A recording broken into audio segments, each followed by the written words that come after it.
Olá pessoal, tudo bem? Eu sou o Dr. Leonardo Higashi, endocrinologista e nutrólogo da Clínica Higashi, e hoje nós vamos falar sobre emagrecimento. Então vem comigo!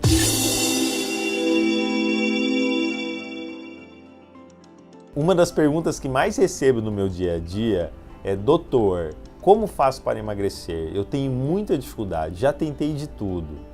Então eu resolvi gravar esse vídeo para vocês falando sobre 10 passos importantes que, na minha visão de especialista, acho importante para quem busca um emagrecimento saudável. Primeiro ponto importante é o que leva uma pessoa a engordar. Logicamente, o excesso de peso é uma condição multifatorial.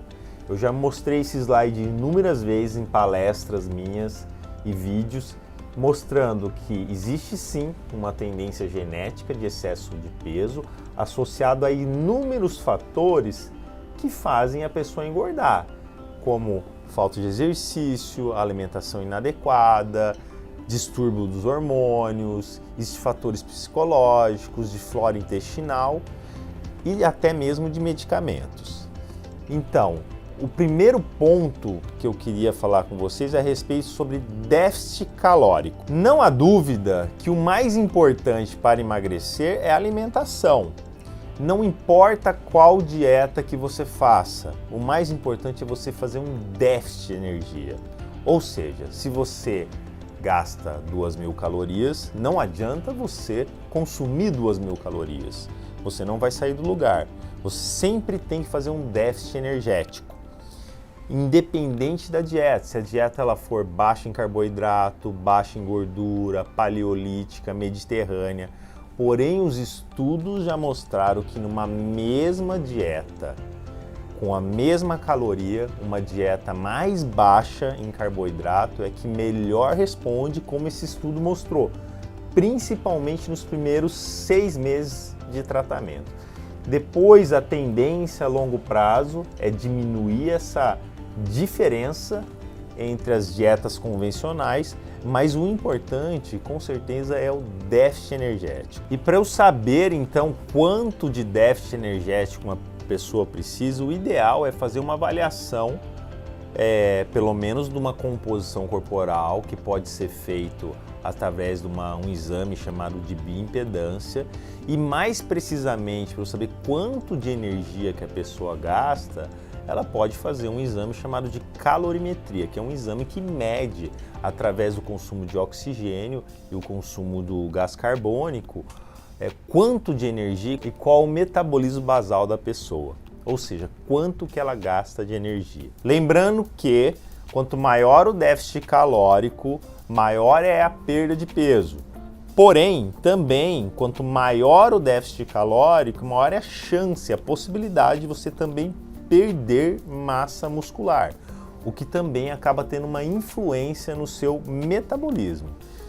Então, o ideal é você fazer uma avaliação precisa e saber se você é uma pessoa que tem bastante músculo ou pouco músculo, assim podendo determinar o quanto de déficit calórico essa pessoa precisa para ter resultados, então, melhores e duradouros. Falando em déficit calórico, um dos grandes vilões com certeza são as bebidas alcoólicas, o que acaba impedindo que você tenha esse déficit de maneira significativa. Então, tomar cuidado com bebidas alcoólicas. Por exemplo, uma cerveja tem quase 150 calorias. Se você toma 3 cervejas, você tomou 500 calorias somente em cerveja. Isso acaba dificultando muito o seu emagrecimento. Segundo ponto importante é a prática regular de atividade física. Não há dúvidas que o exercício é importante para a saúde e para o emagrecimento. Porém, as pesquisas mostram que para você emagrecer usando o exercício como fonte de emagrecimento, são aquelas pessoas que praticam 1 hora pelo menos 6 vezes na semana.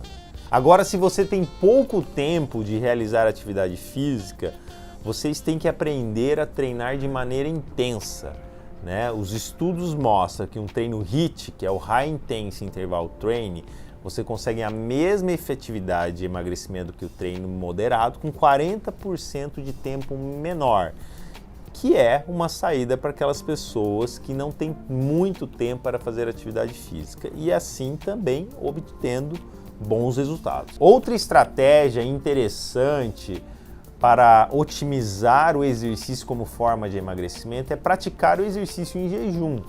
Estudos já demonstraram, inclusive já gravei vídeo sobre isso aqui, que uma atividade física aeróbica em jejum pode propiciar a perda de peso, inclusive fazendo mais oxidação de gorduras, né? Então poderia ser uma estratégia também válida para o emagrecimento. Lembrando que a maioria desses estudos foram feitos em pessoas jovens e saudáveis, não sendo indicado fazer exercício em jejum nas pessoas mais idosas ou que têm comorbidades ou tomem algum medicamento que impossibilitem isso. E é muito importante, tanto na atividade física como na alimentação, estímulos diferentes.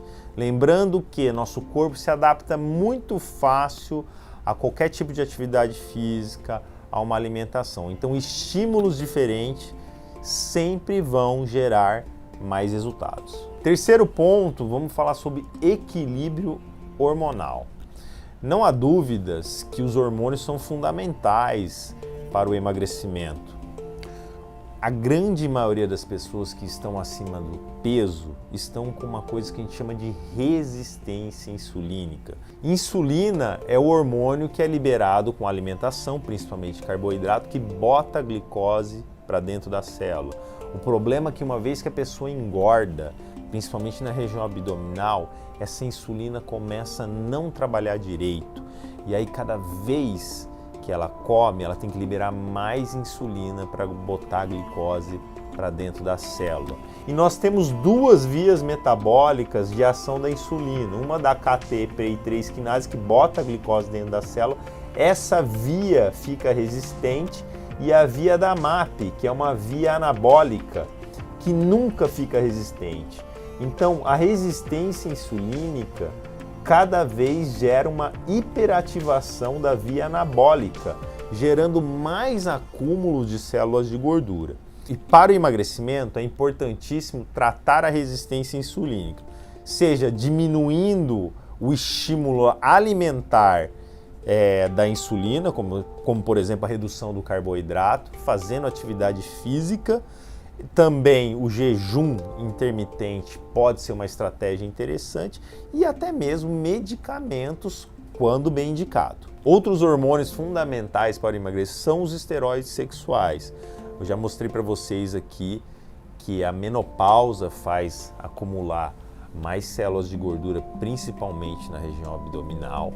E infelizmente, como mostra esse estudo, quando a mulher entra na menopausa, ela pode diminuir até 30% o gasto energético e 32% a oxidação de gordura. E a reposição hormonal feminina pode ajudar a minimizar esse processo de diminuição de gasto energético e de acúmulo de gordura também.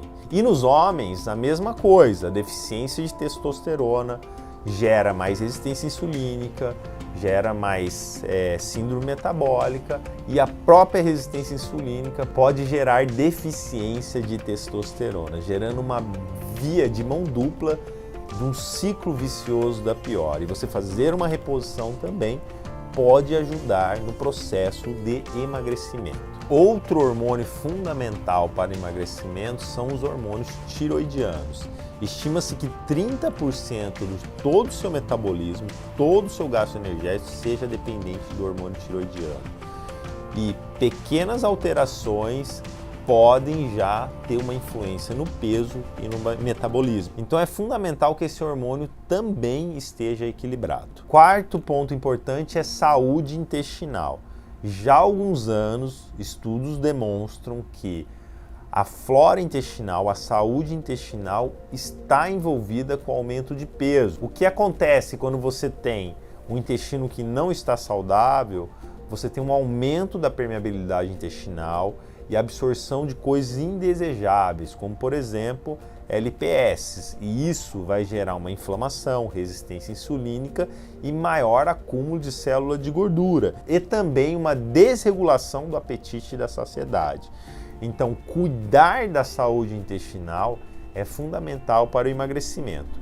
E a coisa mais importante para você cuidar do seu intestino é ter uma alimentação mais natural possível, consumindo muito vegetais, legumes e verduras. Pelo menos 6 a 9 porções por dia de vegetais, legumes e verduras e frutas.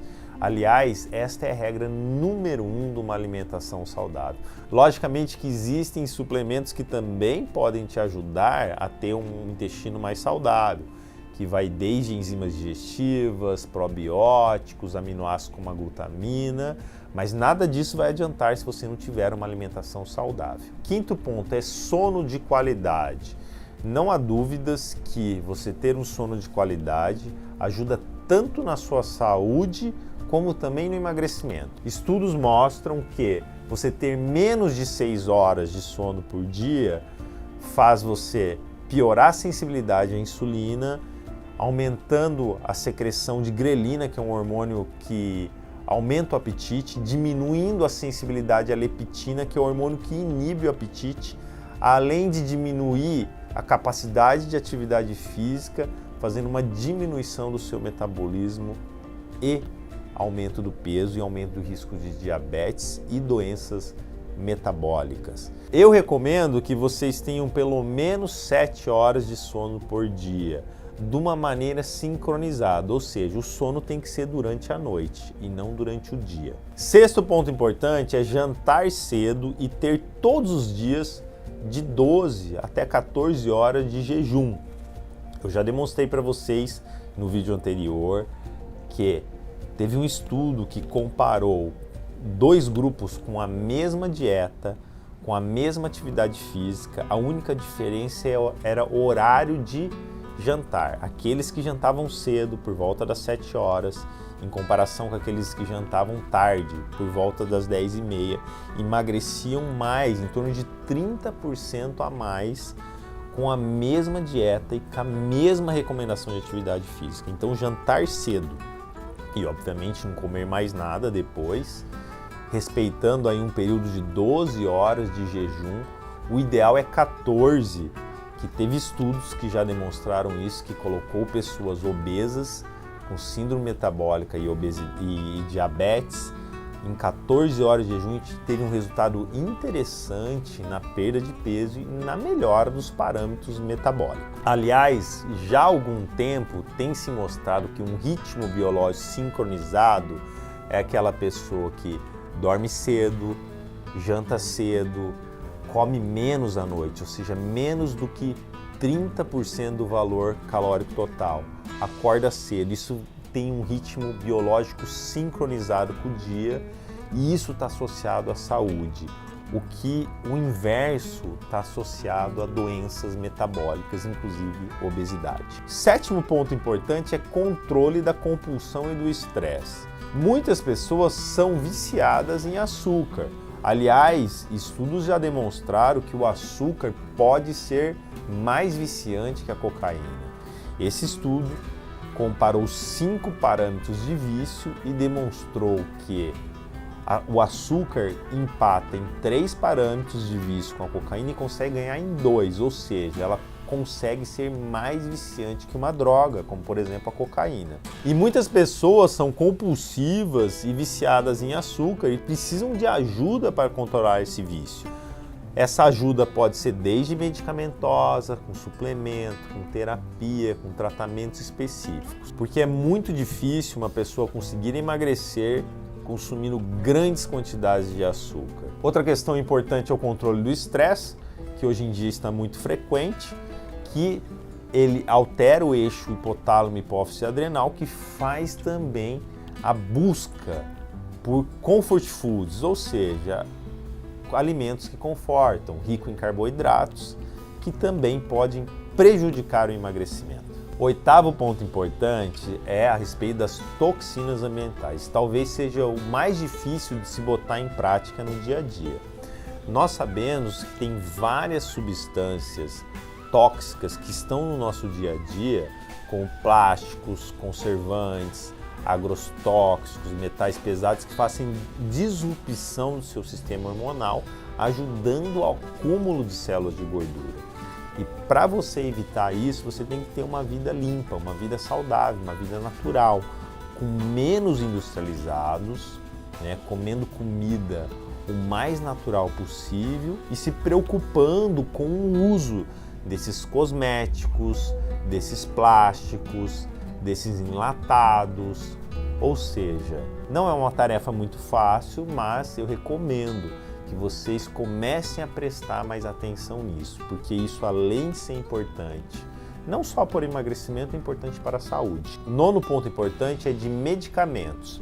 Chequem os medicamentos que vocês estão usando. Existem vários medicamentos do uso comum do dia a dia que podem prejudicar o emagrecimento. Nós podemos citar alguns anticonvulsivantes, alguns antihipertensivos, alguns remédios para ajudar no sono, alguns remédios para ansiedade, até mesmo para alergia. E não estou falando para vocês pararem nenhum tratamento médico, pelo amor de Deus, mas sim para conversar com o seu médico, para saber se esse medicamento que você usa pode estar contribuindo para uma dificuldade maior de emagrecimento. 10º ponto importante é eliminar o efeito sanfona.